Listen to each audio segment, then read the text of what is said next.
Hello everybody, welcome to Sophie's Sweets Academy. Today I'm going to show you how to make homemade fondant.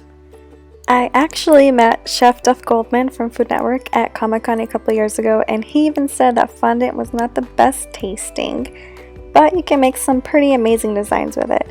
Here are a couple of goodies I have made in the past, and this by far is my favorite thing to do, is decorate cakes with fondant. I really love working with it. It does take a while to get used to because it's tricky to work with in the beginning, but the more practice you have, the better you'll be. And if you're still intimidated by fondant even after this video, I recommend using the Wilton brand fondant. I've learned to work with it and I've made some pretty awesome designs with it too. Let's go over the ingredients. So you'll need 3 10-ounce bags of mini marshmallows, which is 30 ounces, or 2 16-ounce bags of the regular size marshmallows, which is 32 ounces, along with 1/3 of a cup of water, room temperature, 1 teaspoon of flavoring, so some examples are vanilla, bubblegum, lemon, etc., and 2 32-ounce bags of powdered sugar. 1 32-ounce bag is 2 pounds, so in total you need 4 pounds of powdered sugar. And here are some of the marshmallows that you can use. The Kroger brand is from Ralph's and the Great Value brand is from Walmart. And to be honest, I prefer these two over the jet puffed marshmallows.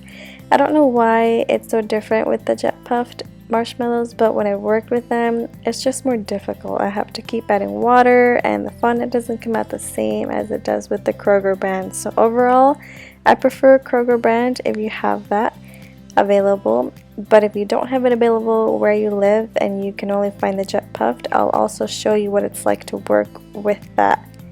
Alright, and now let's get started. You're going to put all of your marshmallows into a microwave safe bowl, and I didn't film it here, but you can combine your flavoring along with the water and then pour that on top of the marshmallows. I didn't add any flavor because you don't really have to, but if you do want to add flavoring, this is where you do it. Now put this in the microwave for 2 minutes. And this is what it should look like, so mix until everything is well combined. Remember, you can also use the mini marshmallows. I just used the regular size marshmallows because that's the only thing that was available at the store. Once it looks like this, then pop it back into the microwave for another 30 seconds. And here we are, it should look very smooth. So now we're ready for the next step, which is to add half of our powdered sugar, so 2 pounds of powdered sugar in this step.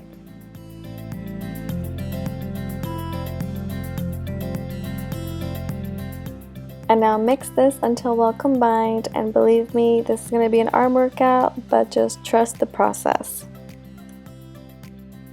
And don't worry if you still see powdered sugar at the bottom of the bowl. You don't have to completely mix every single little thing of powdered sugar, but just enough so that it becomes this giant blob. And don't worry if you see any little lumps or anything, we're gonna straighten those out later. Once you're done with that, set that aside and get some sort of shortening. I use the Crisco brand and just coat that along your counter space because this is going to be really sticky. And next up, you're going to pour the entire marshmallow blob onto the counter.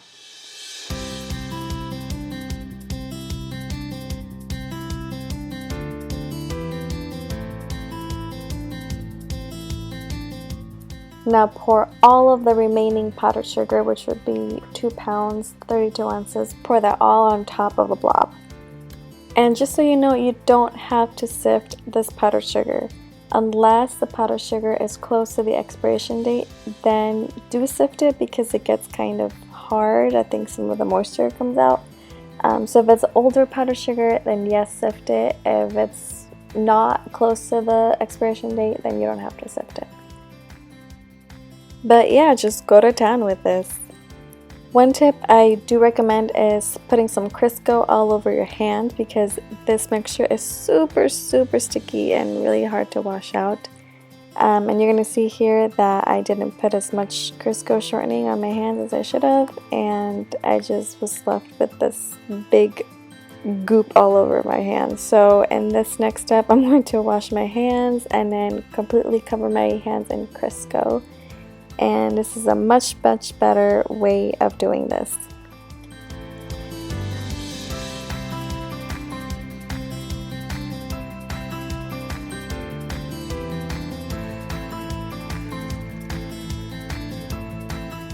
I didn't realize I was kneading this so hard. I could see my camera just vibrating.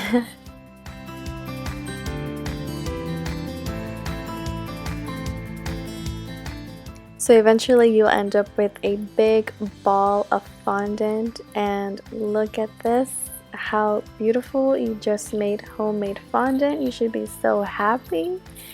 But let me show you what it's like to work with the Jet Puffed brand. So I literally did the exact same thing we just did with the Kroger marshmallows, but with the Jet Puffed, it just is a little drier. So with this, if you make it with this, you're going to have to add more water while you're mixing because it was just really crumbly and it's just not as smooth as the Kroger brand as you see right here.